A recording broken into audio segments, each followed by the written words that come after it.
Well, greetings, you loyal Herle Burlyites. Appreciate, as always, that you're here. We have a cabinet minister in the house today, and I don't want to keep cabinet ministers waiting. The Honourable Marc Miller, Minister of Crown-Indigenous Relations, is with us today, and I'm really, really excited about it. First elected as a member of Parliament in 2015, Mr. Miller was a lawyer prior to entering politics, specializing in international and commercial law, working in his home of Montreal, in Stockholm, and in New York City. Previous to that, he served as an infantry soldier in the Canadian Armed Forces. Ready for a fight, this guy. And he made history in 2017 when he delivered a statement in the House of Commons entirely in Mohawk, the first time the language had been spoken in either the House or the Senate since Confederation.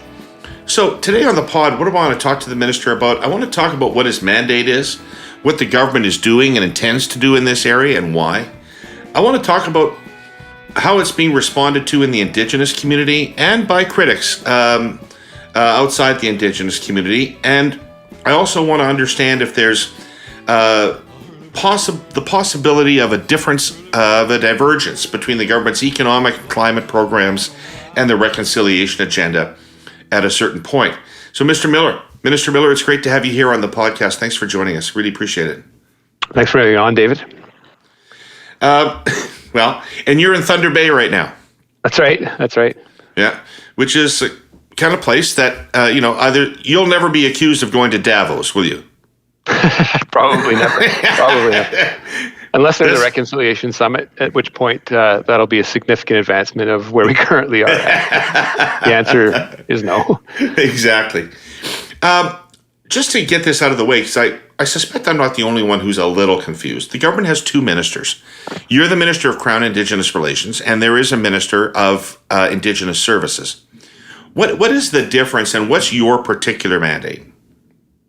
Yeah, and it isn't a confusion that is limited to folks that aren't in this every day, mostly non-Indigenous peoples. The Indigenous leadership has had some confusion. I think the Royal Commission on Aboriginal Peoples contemplated the division of CIRNA, or what Crown-Indigenous Relations, INAC, whatever it's been called throughout the years, and it's an institution that predates Canada, into two divisions. One that focused solely on the relationship and, in today's terms, reconciliation, the honoring of treaties and moving forward in the relationship, and the other that was intended to phase itself out in Indigenous services. Now, in the mid-90s, the department looked and much smaller and much different than it does today. But the theory behind it goes back to RCAP, and it's something that wasn't really fulfilled until a few years into our mandate, dividing this up into the service component, which is currently headed up by Patty Haidu, who is the Member of Parliament from this neck of the woods, and then me now in Crown-Indigenous Relations, that is an area that deals with resolving historical lawsuits, current lawsuits, renewing the relationships, whether it's a treaty or another form of expression of our relationship, and then the one that Patty now heads up, closing socioeconomic gaps, building schools, building roads, building hospitals, health centers, and really closing the gaps between Indigenous and non-Indigenous peoples in Canada, which are still unacceptably large. If you look at the Human Development Index of the UN, the Indigenous peoples are around 60th place, in Canada about 6th. So there's still some gaps to close there, and very important ones. But again, that division was intended to be one that is based on efficiency, so that Indigenous peoples at the end of the day were better served by two ministers. Okay, but if I read an article about boil water advisories, I'm still going to see your name in it, aren't I?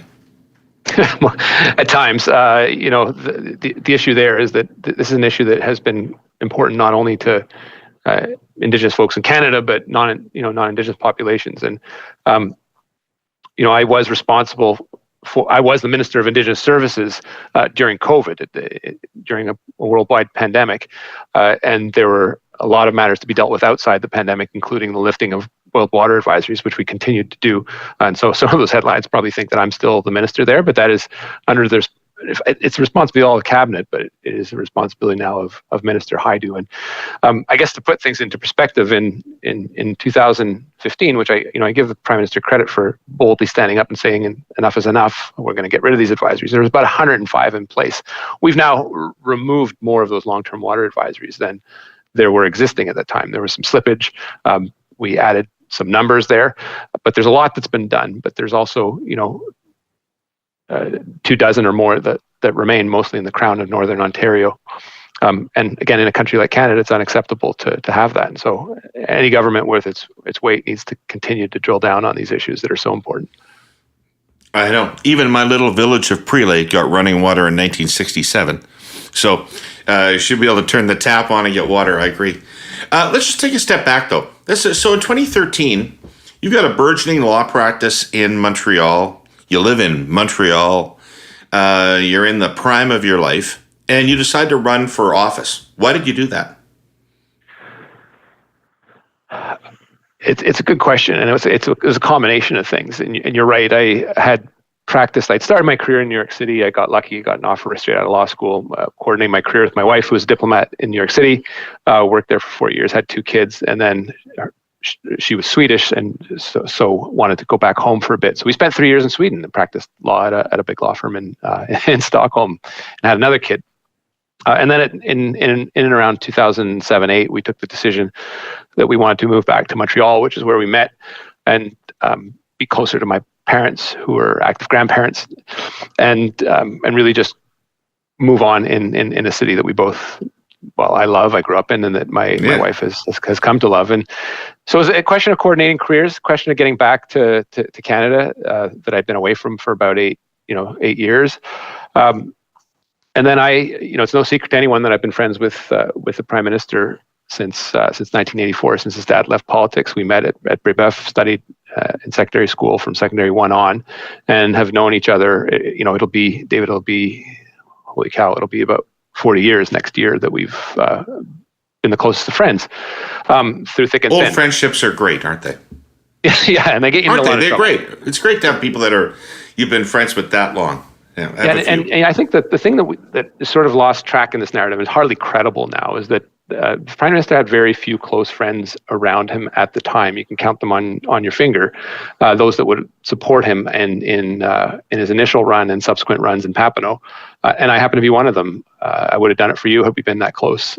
But I watched what he did, saw him, progressing, making his way, and thought, how do I make a difference for my country that I love in the town that I know and love. And the Prime Minister's narrative, it still is, I think he deeply believes in it, is that he has to be the voice of his people in Ottawa, and not the voice of Ottawa and in Papineau in his case, or in downtown Montreal in my case. And I like that brand of politics. I was not a huge fan of what was going on in the Liberal Party. There's some great people, but as you know, having lived some of it, some of the terrible parts of it, it was pretty bitter at the time. And as an outsider, you kind of, as a natural human instinct, don't want to be part of that. But I saw the way he was rebuilding. I liked it and believed in his message and have stuck to it. So, I did leave a lot on the table. No one's going to cry for a lawyer that left stuff on the table, because lawyers are generally not liked that much. But, I did have a lot of possibilities, and it was what would have been the height of my career at the time. So there were some sacrifices, but I was glad to make them, because one, I love what we've done, but I'd do it again in a heartbeat. I was gonna ask you, have you found it rewarding? Have you enjoyed it? Is it something you would recommend to somebody that you liked? Recommending is a tough word, but I would definitely think they should try it if they want to, because I think, people have a lot of regrets. Going in, I'm 50 now. I turned 50 this year. People my age, I know, that are in doing what I did then in private practice, or other colleagues from school, have regrets of what they could have, should have, would have done, and I have none. There's always things you want to do better, but that's my recommendation to people. People of that stature, I always, that give up a lot to go into politics. I do say you got to take a step back. You got to park your ego. You got to do the work, because everyone in Parliament, whether you like them or not, has a special skill set that you got to respect. And if you don't learn to respect that, it can be deadly for your career. So there's pitfalls that I do give people advice that ask about it, but I never tell people not to do it. Yeah. All right. Cool. Okay. So let's jump forward to the issue set that you're confronting. I want to start with a really small question for you, tiny question, which is, so the government has made the term reconciliation a real hallmark of its agenda and a major tenet of the government. What does, in real terms to you, what does that mean, reconciliation? Does it have an endpoint? And if so, what does that endpoint look like? And what does it encompass? What are we looking for here? It's a good question, and I think if you've seen my responses, it's very hard for me to fit them within the context of a tweet. But reconciliations means different things to different people. You asked at the end of your question whether there's an endpoint, and I don't ascribe anything nefarious to that question to you. But a lot of people do ask me, when does this all end? And usually they see dollar signs without proper explanation coming from the government of Canada, and they legitimately ask, what is this going for? And I think as a government, we sometimes take communication shortcuts and we say reconciliation, and everyone is left wondering what that actually means. Reconciliation is a process. When people ask me when does it end, I always say it's very important to understand where this began, and this began way before Canada was even an idea. It comes with the arrival of Jacques Cartier in Canada and others that essentially colonized Canada in a way that has been largely misunderstood, misrepresented, and miseducated in Western schools, and also denied in residential schools. So there is a first starting point that we need to understand about what it is this country is, and a proper understanding of what Canada's history is. When we talk about reconciliation, it's become a catch-all for a number of things, closing rightly unacceptable socioeconomic gaps in education, health, and I saw it most acutely during an epidemic of, let's hope, a lifetime, where Indigenous peoples, by any measure, were 3 to 4 times susceptible of catching and dying from COVID. Luckily, that didn't happen for a number of reasons.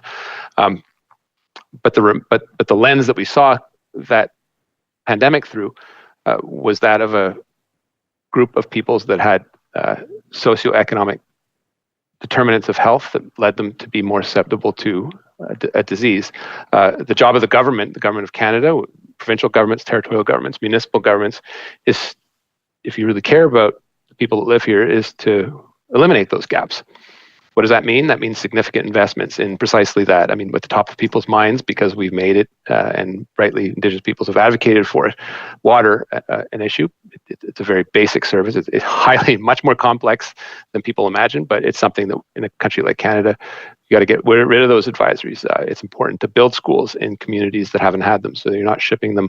They're not first on the bus, first off the bus. It's important to have proper health care so that you're not, for example, shipping Inuit in a north-south model where they come to Montreal to get healthy and they end up dying for a number of reasons that are unacceptable, but ones that can be described in detail and are understandable. And they're ones that need to be addressed in sort of an open-eyed fashion.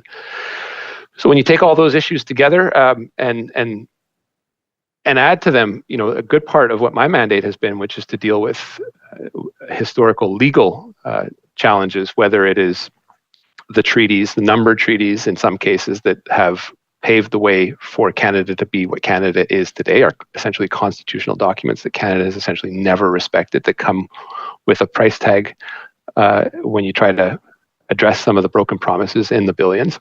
A long path of mistrust, broken promises to Indigenous peoples that have real life effects on what people see in downtown Thunder Bay, in downtown Montreal, in downtown Toronto, in downtown Winnipeg, with tragic consequences at times. So a lot of this is about talking about some very difficult issues that are the reality of Indigenous people's experiences today and the past that's led them there. I've said this in the past, which can be a bit surprising to people, but when I take a multi-billion-dollar mandate through cabinet to solve a historical grievance, the easiest part of that is explaining the facts to people, because they speak, the mandate explains itself. If you say Canada created this reserve for community X and then screwed them over, including elements of starvation, I think cabinet ministers understand that is redress that needs to be actionable. But it does come at a price. And I think, as we reflect on reconciliation, I think we know now that it's something that people like talking about, but it isn't free. And it isn't something that's necessarily linear or obvious. It's a process. I don't know when it's ending is the wrong word, but there is the transformation that we are seeing today is laying the groundwork for some generational change in this country for the better. And why do I know that? It isn't because I'm blowing smoke up my own ass. It's because I see, you see school kids and my own kids talking to me about stuff that I would never have learned in school. Right, for sure. And that's nice to see. But it happens in 30-year measurables, which in political terms is almost heresy because our measurables are 4-year terms. Fungus has a PR problem. That's right, I said fungus. Massive comms issue. Used to be that fungi got all the credit it deserved for penicillin, delicious foods like cheese and bread, and lots of other medications. But lately, fungus is taking a hit. Put it down to the TV series and video game The Last of Us, in which a parasitic cordyceps fungus infects the planet, turning its hosts into super bitey spore zombies who try to infect any survivor they can get their cold, dead broccoli hands on. But fear not, Herle Burlyites. I and our presenting sponsor, TELUS, are here to redeem fungi. Recall that I've been talking about TELUS's Pollinator Fund for Good, their $100 million social impact fund that invests in startup, for-profit companies who have making the world a better place baked into their business model. Mycocycle is one of those companies.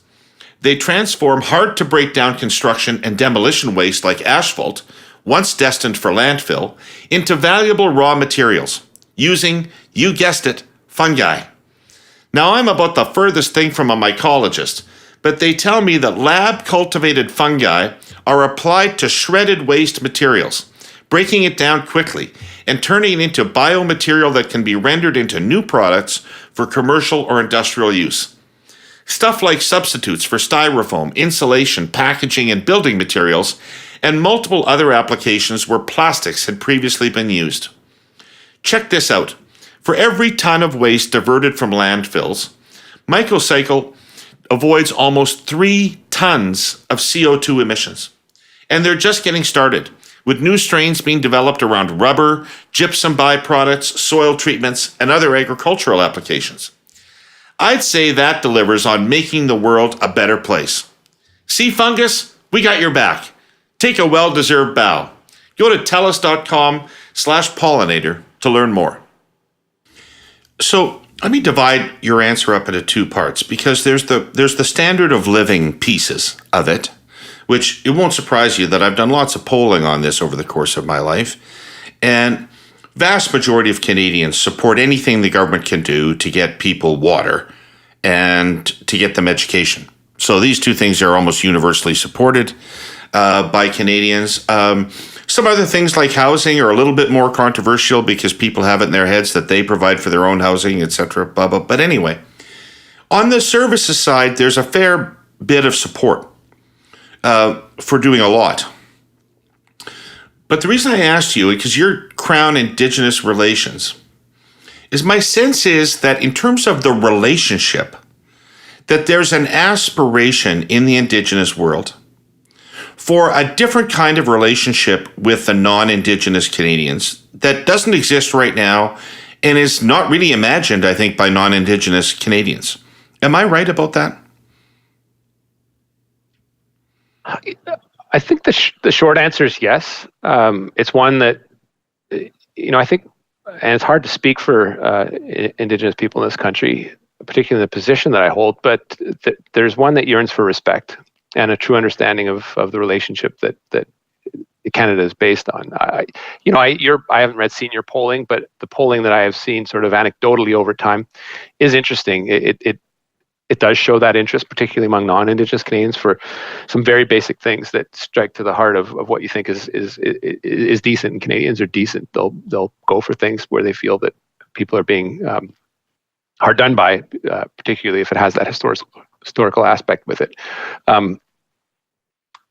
A lot of the polling we saw on Indigenous issues in around 2015, 2016 was driven by crisis. So interest in Indigenous issues would spike when there was something that was I guess crisis worthy, and then would drop down to the regular bucket list of things that people are interested in, but only at a low boil.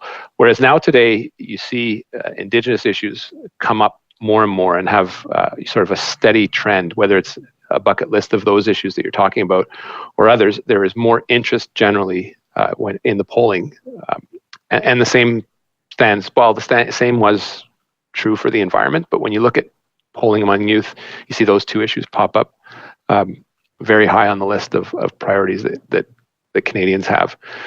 But there's still a wide gap in ignorance, and I think is where there is that educational challenge, where we have to dig into what government does worse, which is try to communicate to Canadians a narrative that is very important to what this country is. So it may not necessarily also be the job of the government to communicate a narrative that is exclusive to the government's message, but really one that is echoed by society, which is why you need the education systems talking about what our history is, what the reality is with Indigenous peoples, and then how to fix it. But I still say, while that desire is there, and I see it as well as you do, there is still a big gap in ignorance. And one particular example is around clean water. People say it is a basic human right to have those long-term drinking water advisories lifted. I absolutely agree. The challenge goes to when you try to explain why there are a handful of long-term water advisories that are still existing, despite the fact that there may or may not be clean water in that particular community. There may or may not be a school that the community is refusing to remove the long-term water advisory on because it's filled of rot and they want a new commitment to a new school. And there are houses that need new hookups. So a broader suite of activities that you would have to fulfill in order to lift the long-term water advisory, that in the sense of the Indigenous community, if you're just to lift the long-term water advisory, you're plugging your finger in a dam, and water's gonna spring out elsewhere. And so that understanding of trauma in communities, of promises that have been made and have never been fulfilled, is something that is still very, I think, elementary in a lot of the public narrative about why it just can't be fixed now, and why we can't fly in the army with a reverse osmosis machine and then everything will be fine and everyone will be happy. That isn't the case. And so spending the time actually breaking that down, which is the importance of discussions like these, is key to not only sustaining the momentum of the narrative, but explaining it to Canadians who put me in this place and eventually vote me out. Yeah, both Kathleen Wynne and Perry Bellegarde told me that there are also capacity issues on some reserves with respect to water management. Yeah, and that I think was one of the mistakes we made as a government, insofar as we made capital commitments to build water plants. We made commitments to communities, and notwithstanding inflationary pressure over the last little while, what we have failed to address, and now we are addressing, but only in the last couple of years, was the fact that you had to fly in operators, or we weren't paying operators at a fair price, same wage, proper salary for someone. Canada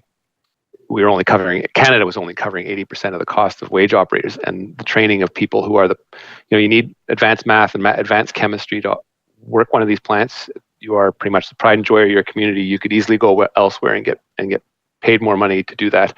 The capacity there was very thin. So that is one element of it. We've rectified that in the recent past, but it's something that I think at the outset we failed to appreciate as a government, notwithstanding the fact that we made those massive investments into the capital and infrastructure. The long-term asset management of these critical pieces in communities was less understood than it should have. Okay. So when this government came into office in 2015, I think that there were not many issues. Maybe climate rivaled this file for areas where the government thought policy needed to be reset from the Harper years. How is your government's policy approach to this being different from previous governments? What have you been doing that's different? Well, if you talk to any Indigenous group, they will talk to you about the decade of darkness in this particular context of completely being abandoned by the Conservatives.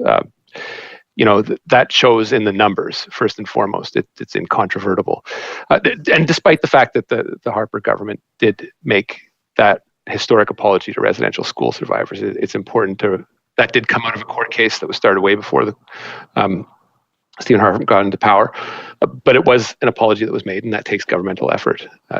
It set the stage for the next wave of Indigenous advocacy in and around murder and missing Indigenous women and girls, which is a topic that we might want to spend some time on. It's a very difficult topic, but I think generally relations were at a standstill, if not worse, with Indigenous communities, with broad social movements like Idle No More and the calls for a national inquiry into murder and missing Indigenous women and girls to reflect the national tragedy that is continuing to this day. So, the Prime Minister made some very ambitious promises with the intention of keeping them, including the one around boiled water advisories, about including the one related to fulfilling the Truth and Reconciliation's calls to action. And those were seen as a complete reset of the relationship. Obviously, going from policy to implementation is where governments fall short. We certainly made a number of well-publicized mistakes, but I think had the maturity to recognize that and move on. I do give credit to the Prime Minister for standing up and saying enough is enough. We're going to get rid of those boiled water advisories. I do give him credit for doubling down on Indigenous matters. There are well-meaning people that were easily whispering into his ear saying, give up after 3 years because you're just throwing good money after the bad. He's done quite the opposite. He's continued to invest. And I think in the last 8 years, if you measure it, it is the biggest transfer of wealth in our history into Indigenous communities, whether it's settlement of specific claims, whether it is the socioeconomic investments, whether it was the investments during COVID. It is the single largest transfer of wealth into Indigenous communities, and rightly so. There's more to go in our history, and that will bear fruit. I think that if you don't sustain them, though, it does raise questions as to whether this government's committed to doing it. And so I give a lot of credit for the Prime Minister in those difficult times for doubling down and making sure that we are living up to our word. And what's been accomplished that you're proud of, Minister? What would you signal to people? Look what's been accomplished here with this effort over 8 years. Well, a couple things, David. I think the first one is first the reset. Words matter. Our commitments to Indigenous peoples and following through with large investments is significant. The Kelowna Accords, which again, I think still is a national tragedy that they never came to fruition, only contemplated a few $1 billion in investments. This government's put multiples of that into Indigenous communities, and that the dollars matter. Progress doesn't mean perfection, and there's a lot more to do, but the commitment to lifting water advisories, I think, is significant. The commitment to building dozens and dozens of schools and communities, the commitment to leaving really no asset unavailable to Indigenous communities and doing it in the right way during COVID, I think, is something that we will look back on and say this is perhaps one of the epidemics in human history where Indigenous mortality rates were the same or lower than non-Indigenous mortality rates when the Center for Disease Control and others were predicting 3 to 4 times the mortality rate. And it was done because it was done in the right, respectful way, as well as the doubling down on making sure that we are settling a number of historic claims, which in the last couple of years has been in the billions, with the last 2 years being record years. Those are game changers for communities. The reason they weren't fulfilled are ones that have created the socioeconomic conditions that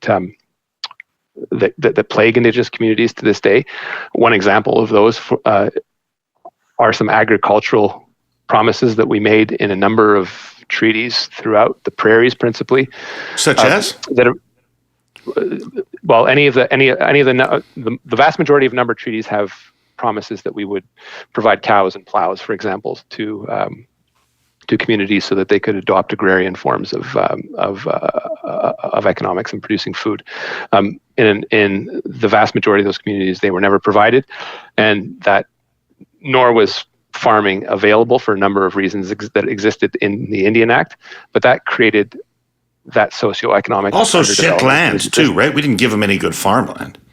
And worse than that, we moved people into bogs and that when we wanted the good land. So there's all that breaking of trust and duplicity that has occurred, that has come with a price tag of several $1 billion, despite the fact that we've promised it. It is a legal obligation of Canada, and we got to pay it. So we will be paying those out in the next couple of years. We've started to make a number of those payments, and just as denying that amount of money has prevented those communities from developing, investing in those communities will allow them the assets to develop them, like any influx of funds will do. And so that, I think, is important, and it's a commitment that continues.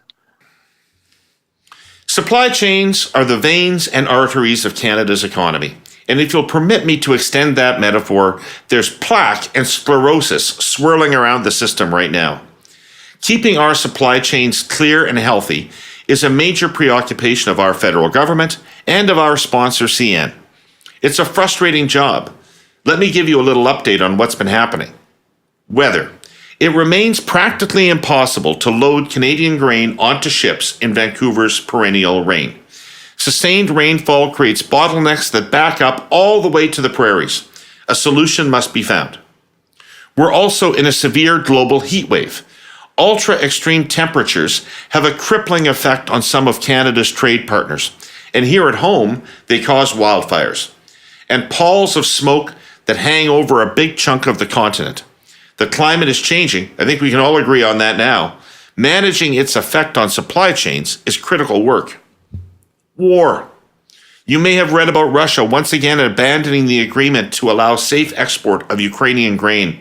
Quite simply, Russian aggression puts a direct strain on Canada's grain producers, and grain season here is beginning. Let me again refer you to the part about loading ships in Vancouver downpours. The pandemic. It may feel like it's over, but its effect lingers, particularly in Asia. Whether offshore supply chains will ever revert to normal is an open question. Whether we should onshore them is an even better question. And finally, a self-inflicted wound, if there ever was one. A strike recently shut down the critical ports of Vancouver and Prince Rupert for nearly 2 weeks. Clearing the resulting backlog could take months. And if that's not enough, the dock workers may decide to walk off the job again. To be clear, CN invests a great deal of effort and money to navigate all these disruptions. But re-achieving normalcy is a work in progress. It's also a team sport. Bear with us, as they say. Are you optimistic about that, Minister? Are you optimistic that... I know that life varies wildly from one reserve to another. But I have some experience learning about some that are in pretty tough shape. And it feels like more than money is required to come into those places to make them more successful communities. I wouldn't be truthful if I said I wasn't worried. You do hear people saying money isn't everything. It's often folks would not want to make the investments in the first place. But it isn't, and you're right. And I think we often... Sorry, I would put it more as a necessary but perhaps not sufficient condition. Yeah, no, I think you're absolutely right. It's been a poor substitute to having some difficult discussions about land restitution, paying people off as opposed to trying to get some of the land back that was taken from them. That is one of those, it is one of the important aspects of the whole quote unquote land back discussion. Money infused into communities that have not had that habit can have lots of perverse consequences.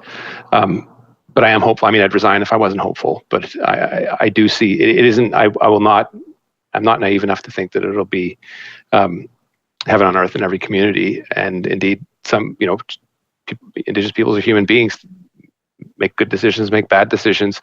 Some people might not use money wisely. Some people will send their kids to Harvard and have those opportunities that were denied them. So I am hopeful. I'm not blind to the fact that people are humans and behave in very human ways. While we're on this topic, you mentioned Kelowna. Paul Martin tells me that he thinks that there is a wave of entrepreneurs in the next generation of Indigenous young people, and that he expects the next generation of Indigenous young people to be much more involved in the Canadian economy than they have been to date. Do you see evidence of that? I think he's right. We've seen some really cool big business opportunities, whether it's the purchase of Clearwater. Yeah, and whether it's Cedar Energy, LNG, ones that really resonate in Indigenous communities across Canada, whether they're involved, whether they're of that ethno-linguistic group or others. They just see the pride in Indigenous peoples finally having control over their means of production and the economy.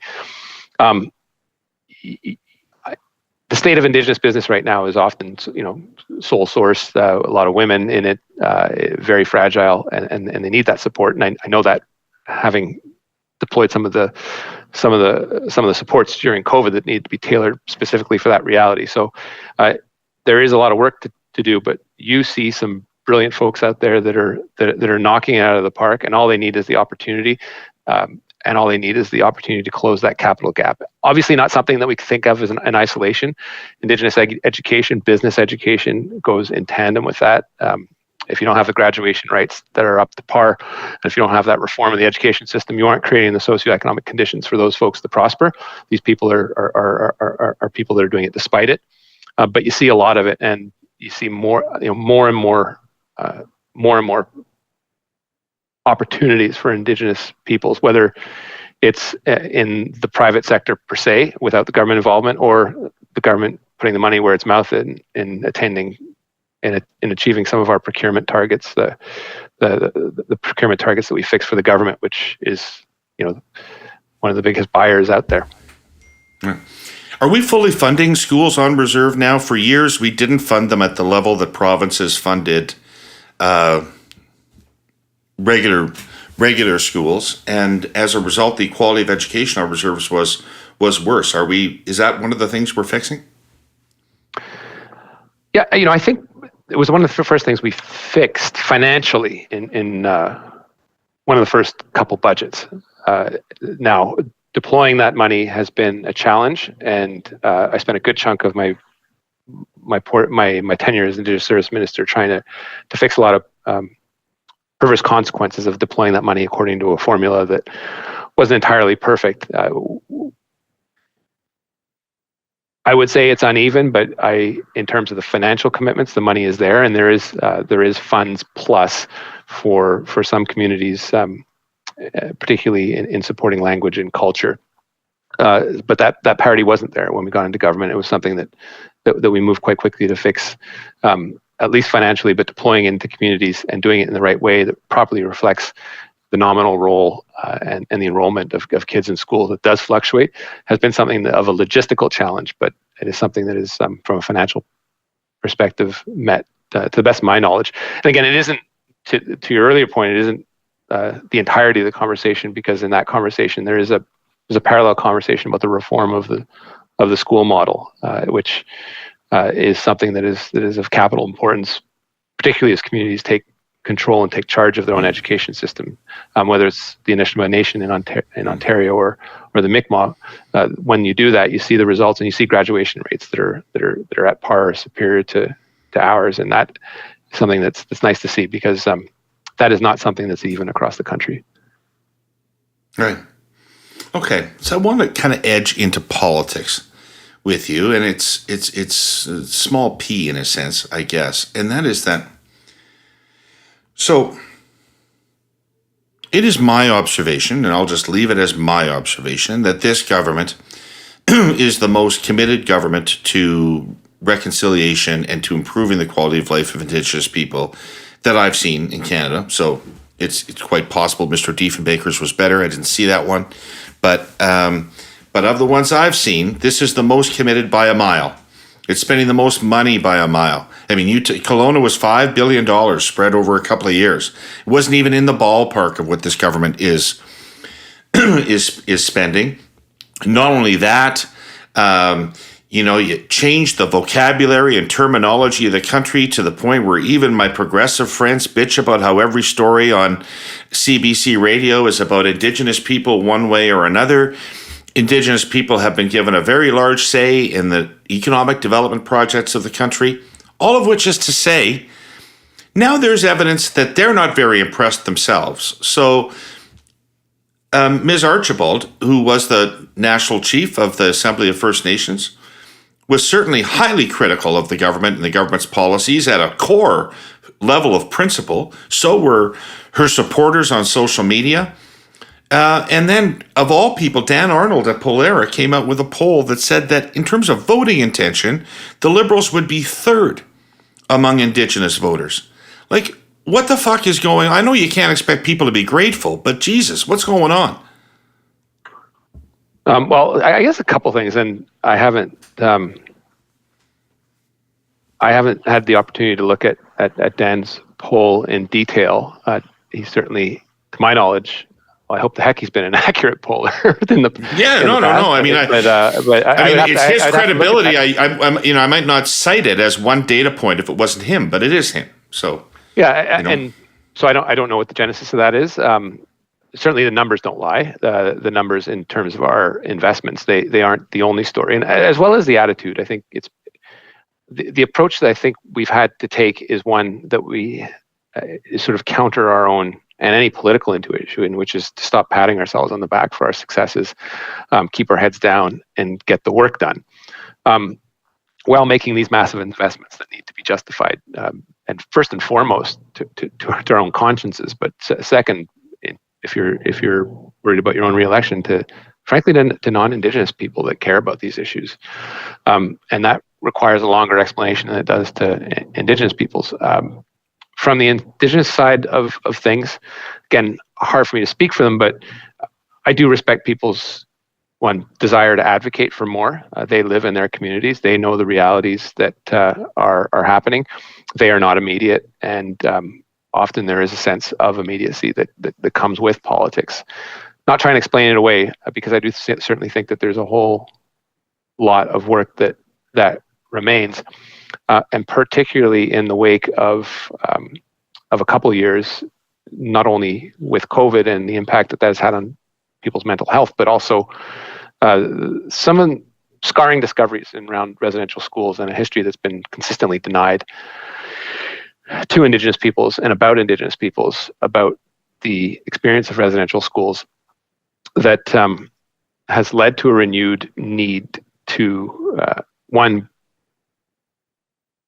make sure that we're investing in Indigenous communities to address that trauma, but also to make sure that we are educating Canadians. And this is more than financial investments. It's about healing a country. And that is something that requires, I think, much more thought, much more consideration, and much more effort, even on behalf of a government that, like you said, is the one that's made the most investments in history in Indigenous communities and effort. Some of our harshest critics that I've heard will acknowledge that. but they also will say there's been no comparator. So, in that sort of mushy middle, where does that leave you? And do you just throw up your arms and say this was all for naught and do nothing? Do you ask yourself, does polling actually count? I think to some extent it does. The polling I've seen in terms of credibility on Indigenous peoples has always sort of split, given 10% to Conservatives and then 45 each way to the NDP and the Liberals. That has always been my classic thinking around things. But certainly Indigenous peoples are allowed to express their opinions. They can get sick and tired of people. They are highly sophisticated consumers of politics, and ultimately have a decision to make, and it'll really be up to them. When I meet with leadership, and this isn't yes, this is an endorsement of our government. They do say we would not like to work with anyone else, but they are also fearful of the change and what that would mean for them and some of the work that they are going and doing with us that will take more than one electoral cycle. So that's sometimes my biggest fear in the position that I hold, is how do you make the work that you're doing currently durable, pretty much irreversible? And that's that plagues every minister, I would think, but in the Indigenous space, it is one that has often been weaponized to the detriment of Indigenous peoples. So ultimately, I guess you're kind of disputing my conclusion, which is that the Indigenous community itself is disappointed in the government. You're not really sensing that. You're saying, I may have a data point about that, but that's not really your sense of it. Because I was wondering whether expectations had been raised perhaps higher than could be met, or whether there was some big conceptual idea about governance that we weren't talking about, what might be alienating Indigenous people from a government that seems to be operating with the very, very best of intentions. I mean, Stephen Harper didn't disappoint anyone. He just had no expectations, and so people were just furious.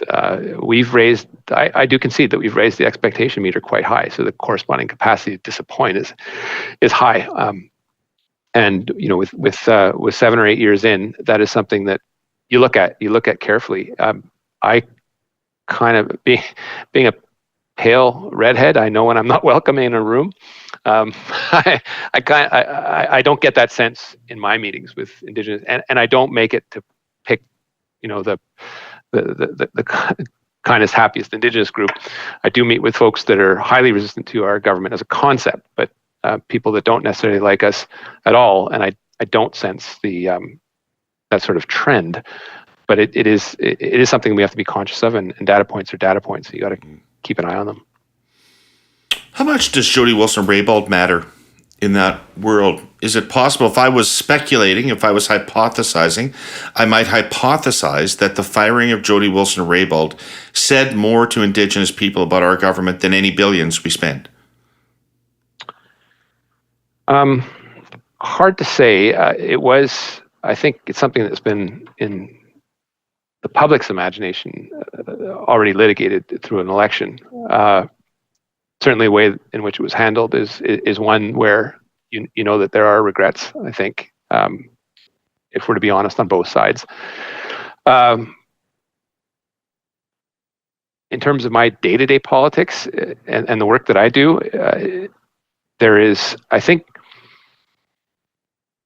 there is some respect for the position that she held, and the fact that it was an Indigenous woman at the highest judicial post in the country, if you set aside Supreme Court judges, at least on the executive. And so there's some pride in what she was able to achieve. Whether that plays itself out on how people vote, understanding that I'm not a guy that understands BC politics super well, I'm not sure is something that is an ever-present factor. But at her time in our group, she was a force to be reckoned with. And I think, having physically seen some of her speeches to Indigenous youth, she inspired them in a way that there is no other in this government that could, because she meant something to them. And so that is a very powerful force in politics generally, and that's something that I think that I respect. But I also, Indigenous politics is very sophisticated and never really relies on one person. And there were criticisms of her as well within the Indigenous world. So that for having been in the position in the first place, which is probably a very heavy load to bear, certainly. But again, Indigenous peoples are very sophisticated consumers of politics. They know everything that's going on, and so they often see things from their perspective in a way that is hard for me to appreciate, but is something that you got to respect, and it certainly doesn't hinge on one person. Cool. All right. One of the things, Minister, that I'm watching is policy imperatives collide. So we have empowered and given a lot of leverage to Indigenous communities over resource extraction projects that impact on their property, as presumably we should. Those communities have varying, I don't mean different from us, I mean varying approaches to development. Some of them are very gung-ho about development. Some of them are very wary about development. Some of them have long consultative processes. Some of them have different decision-making bodies, etc. But the bottom line is the government's both climate and economic policies are now resting heavily on our ability to get at critical minerals and get at them quickly. To start to produce the tools we need in the clean energy age. And so I'm wondering how this need, and the timelines on this stuff are tight. Like, we need to be doing it now. We need to have these things in production in this decade. So I'm wondering how you view all of this coming together in a win-win scenario for everybody. I think of something like the Ring of Fire, which has been plagued for a long time with disputes about how to develop that project. And so I'm wondering how you see this coming together in a way that's timely for the climate and the economy and still respects the reconciliation agenda. Yeah, when we talk about the critical mineral strategies, lots of people see opportunities and dollar signs. And indeed, for the environment, it is imperative that those minerals be accessible, I think, in an ethical way. But it just can't be on the backs of Indigenous peoples. And if you want to slow a project down, try to bypass Indigenous peoples. I just came back from Haida Gwaii, where the national, the Haida Heritage Site, which is also a national park at the same time, although the Haida do not like that term. It's not for people's amusement. It is their heritage area. Was the result of civil disobedience and refusal to let loggers get in, and resulted in this beautiful area that is one of the most breathtaking places on earth. The hydroelectric power that Quebec generates was largely done. It's done with some Indigenous involvement. The James Bay Treaties are an evidence of that, but also it flooded historic areas and cemeteries and grounds and hunting grounds of Indigenous peoples that has had repercussions to this day. And so the old, whether we like it or not, I guess, as a matter of policy and politics, the Supreme Court has said that we can't do things the way that we've done it, and the prior government got it wrong, and we got an element of it wrong on TMX and fixed it. But there is an emerging body of law that says you got to get Indigenous folks involved from the get-go. If you're doing stuff that touches and concerns their communities, you have to go through a proper consent process. And if you don't, it's not going to happen. So if you're a lawyer working for one of these big companies, you should probably get fired if you're not talking about how you get to yes, or how you get to consent, or how you take no for an answer, inevitably. So I guess my reflection on this is, if we're going to do it fast, if we're going to do it the right way, get the proper Indigenous consent lens applied to any particular project that you want to get into, and start working on it.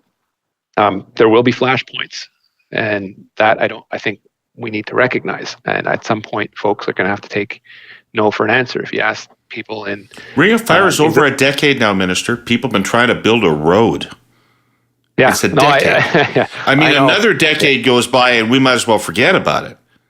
I know, and look, if people, if you want to get a project done, get those communities involved, and I would say that the Ring of Fire hasn't been held up solely because of Indigenous communities. It's been held up for a whole hell of a lot of reasons that have little to do with Indigenous peoples, but you need to get folks on board. Often getting to yes involves a lot of communication, a lot of work, a lot of trust building.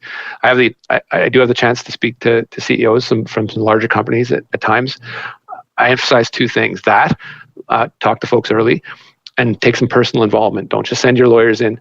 You, CEO, get personally involved with community leadership, and you'll see quickly how doors open and how you understand their perspective. And you might have a better project at the end of the day as well. These aren't just about protecting timber or mineral rights or being a part of it. It's making sure it's done in the right way. I have had too many conversations with community members that women that have been abused by transient workers, leadership that's been left in the cold, and the social ills that have been caused by this exploitation of the land that has not had Indigenous involvement in it. And so there is a right way to do things. There's a wrong way to do things. The wrong way takes more time. Right. Do you think businesses are getting better at appropriate revenue sharing on these projects, understanding what the actual stake that the Indigenous communities have in it is? I mean, even compared to 5 years ago, I think the answer is a resounding yes. Not just, it used to be revenue sharing and then everyone goes on their way and no one talks to each other again. There is, some companies do it better than others, but there's a wider bucket of companies that are doing things the right way, whether it's involving Indigenous workers, not only at the entry level, but in the management area, whether it's having proper community plans and protocols to address, man camps that, have all the social ills associated to them, as well as equity participations that aren't just fake participations where you're giving the Indigenous community an equity portion, you're giving them a debt instrument that basically strips them from the upside, but real actual involvement of communities so that they can actually get the wealth out of their lands. Right. Okay. Listen, I'm taking up a lot of your time. I do want to ask you one more question, though, Minister, and that is, because I can sense your commitment and your belief in this and your desire to make change. So when you find yourself on reserve talking to young Indigenous people, what do you say to them to give them hope or a sense of purpose about the future?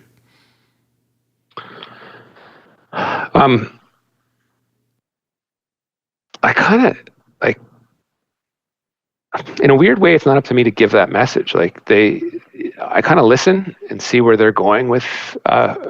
Usually when it involves youth, it's at a sporting match or something, a cross game or something where or a youth council, and they tell me about their hopes and dreams, and then you can kind of gauge where they're at. Whether I like it or not, I may not be an intimidating person, but my position is. And you're talking to the future of the country that'll be around longer than I will, at least I hope. And you try to get a sense of where their dreams are, where their aspirations are, where they feel they are going. There's still despair. Let's not hide the fact that the epidemic has messed with people's minds and their mental health. It's one of my biggest regrets coming out of COVID is that we didn't address the hidden epidemic of mental health from the get-go, whether it's addressing properly problematic substance use or suicide crisis that exists in many communities. Listen, just before we go, I can't let this go. Missing and murdered Indigenous women. I mean, I talked about this extensively with Perry Bellegarde when he was on the show a number of years ago, and it was already a disappointment to him then that the thing was stalled. I've lost complete track of it, and now we have this travesty in Winnipeg. Can we just start with Winnipeg and get a sense from you of what is the reason why we're not going to search that landfill? Other landfills have been successfully searched, bodies have been found. I can't believe it costs $185 million. I mean, it just all sounds like bullshit to me. But what is going on in that particular case, and then more broadly on murdered and missing Indigenous women? Yeah, I don't know why we're not searching it. As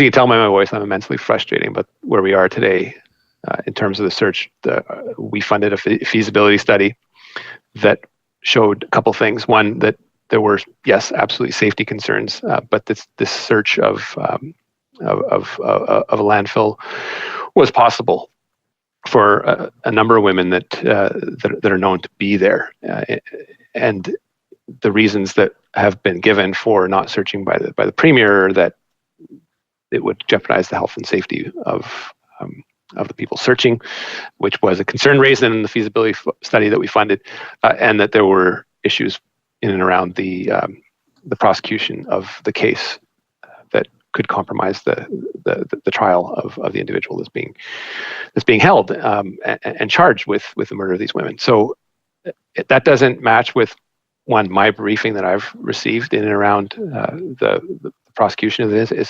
individual. I have met with the families and told them that is a concern of mine, but that the information that I have indicates in no way that the search would compromise this trial. So presumably, the Premier must have gotten a different briefing than I have, in which case we need to compare notes rather quickly. And second, that this would jeopardize the health and safety of workers, and that is the reason that she will not authorize it. And a dump of this nature is entirely under the jurisdiction of the province of Manitoba health and safety regulations and the management of a private site. And so it was speculated on my other program today that it might be good politics for a struggling government in Manitoba to take this position, because a lot of white people's hair goes on fire when they hear $185 million. Look, I don't know. And certainly we have questions about the funding. I think the families and their advocates feel that there are ways to do this in a more, they are not unconscious of the price or blind to it. But they want to get some closure. They want to find out what happened to their mothers.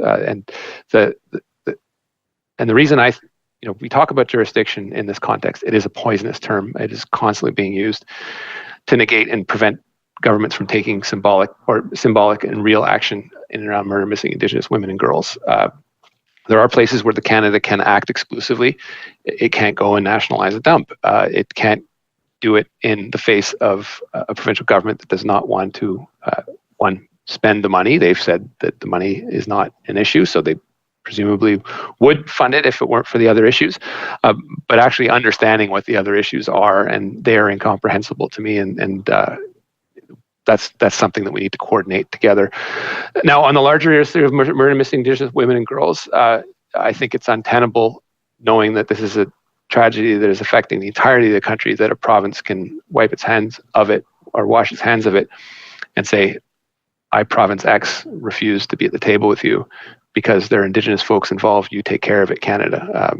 These were and are residents of Manitoba, and I'm not going to speculate what would happen in a different context, but it is. I am absolutely not blind to the fact that these are Indigenous women, and there seems to be a disregard for that search, and it bothers me to my core, and there's no way I will let a province get away with being able to walk away from the table, especially when we need their expertise and logistics to coordinate these searches. Now, what the final report into murder missing Indigenous women and girls said quite clearly is that while there are these tragic events that have led to women disappearing and often being found murdered, there are socioeconomic underpinnings to this. The epidemic of children in care. A lot of these women came from the broken childcare system. Injustices in the justice system, the socioeconomic gaps. Policing in particular, right? That's you're using policing as another, policing as another pillar, and these are all elements that make this toxic mix of Indigenous women going missing and more often being found murdered. There is a discussion here about boys as well that are missing, and that's something that is also highlighted to me by community leadership when I speak to them. But it's very real, and it is not something that can be isolated to one-off events, and that is scary. And Winnipeg, unfortunately, is the epicenter of this. Yeah, as it symbolically should be. It's the city where all this comes together. Minister, thank you for your time. I really appreciate it. I'd ask you about the Habs, but I don't want to take a conversation even more down than where we already are. So yeah, they're horrible, but they're just flat out horrible. So listen, Godspeed to you. Thank you for your commitment to this, and thank you for taking the time to share it with us and carry on, as it were. Thank you, David. Appreciate the time. We want to thank our presenting sponsor, TELUS, our sponsor, CN Rail, everybody who watched or listened to this program, and of course, Minister Miller for being with us today. Come back next week and we'll be back with more of the Herle Burly and who knows what. See you then. Herle Burly, Herle Burly.